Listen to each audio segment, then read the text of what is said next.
कि जब एक बार वक्फ क्रिएट हो जाता है आप उसको रिवर्स नहीं कर सकते। हमारी लोकतांत्रिक कमेटी है मान्यवर, जो दिमाग चलाती है।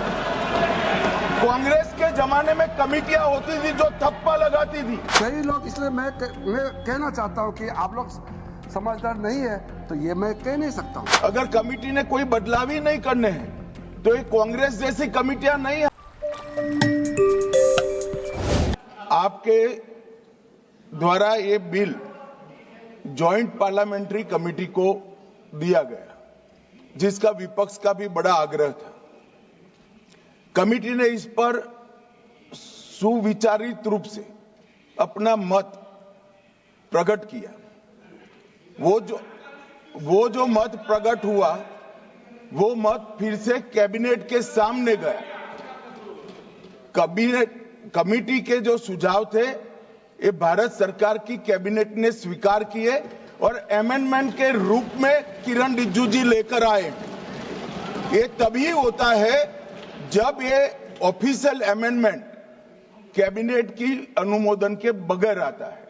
मान्यवर, मैं नहीं मानता इसमें कोई पॉइंट ऑफ ऑर्डर है और आपका ही आग्रह था कि कमेटी ज्वाइंट पार्लियामेंट्री कमेटी बने।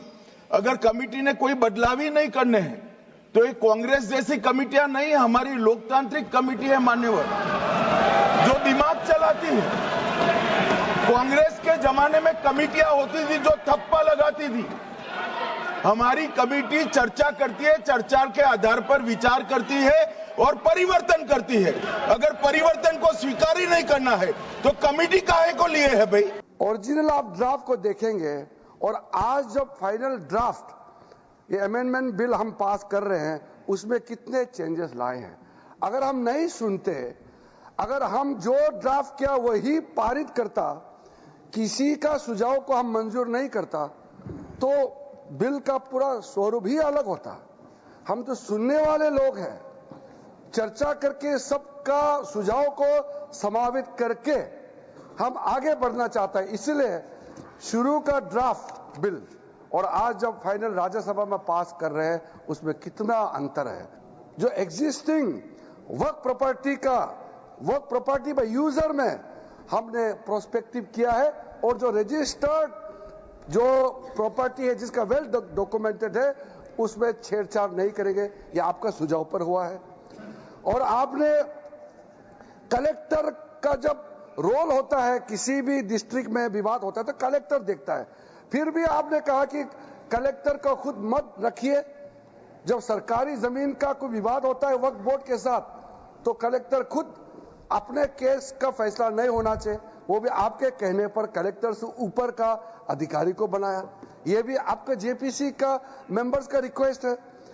जब आप डिटेल पोर्टल में फाइल करता है तभी आपने मांगा था कि इसका एक्सटेंशन टाइम दिया जाना चाहिए। हमने आपने जैसे सुझाव दिया हमने माना है। और अनरजिस्टर्ड वक्फ को एनफोर्स करने के लिए जो 6 मंथ्स टाइम दिया उसको एक्सटेंड करना चाहिए, आपने मांग किया, वो हमने माना है।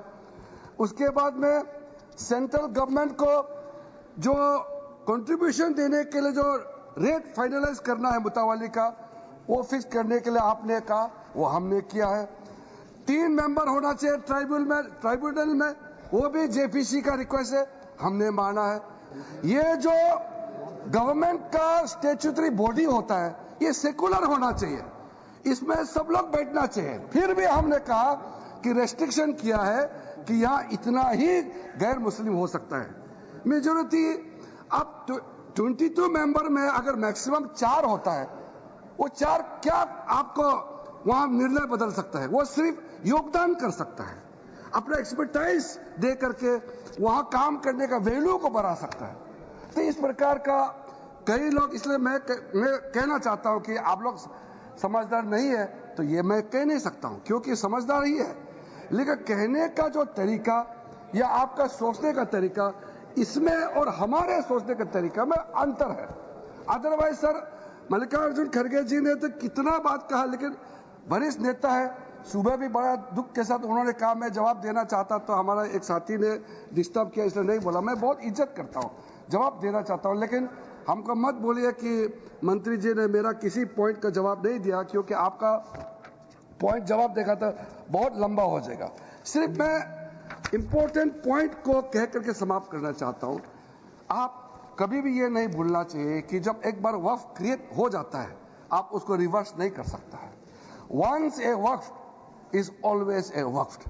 कोई प्रॉपर्टी को अगर जो वक्फ डिक्लेयर करता है इसलिए सोच समझ के करना चाहिए। सबने कहा कि ये जो आप वक्फ अमेंडमेंट बिल लेके आ रहे हैं उसको जल्दी से जल्दी पारित होना चाहिए, क्योंकि चंद लोग, मैं आपको आरोप नहीं लगा रहा हूं, लेकिन चंद लोग पूरा दुनिया का सबसे बड़ा प्रॉपर्टी वक्फ प्रॉपर्टी को हिंदुस्तान में कब्जा करके रखा हुआ है। ये इल्जाम मेरे सामने में बताते हैं तो क्या मैं मुक्त दर्शक बनकर रहना चाहिए? आदरणीय प्रधानमंत्री ने जब ये फैसला किया बहुत ही सोच समझ के फैसला किया है। आप देखिए कल से इसका कितना स्वागत होता है, आप देखिए। इसलिए आप इतना हमको डराया बोलता है, मुसलमानों को डराया। हम मुसलमानों को नहीं डरा रहे हैं, आप डरा रहे हैं। आप डरा करके मुसलमानों को आप हमारे मुख्य धारा से बाहर करने का कोशिश आप कर रहे हैं। इसलिए मैं कहना चाहता हूं, जो सीएए का चर्चा हुआ था तो जो सदस्य, चाहे सदन का सदस्य हो या बाहर के हो, जिन्होंने कहा था कि सीएए पास होने के बाद मुसलमानों का अधिकार छिन जाएगा, नागरिकता छिन जाएगा, अभी 2 साल होने को है, किसी एक मुसलमान का नागरिकता छीना है तो आपने मिसलीड किया है, लेकिन किसी ने माफी नहीं मांगा। हम बड़ा दिल के साथ आपसे माफी भी नहीं मांग रहे हैं आज, लेकिन और आगे गुमराह करने का कोशिश मत कीजिए।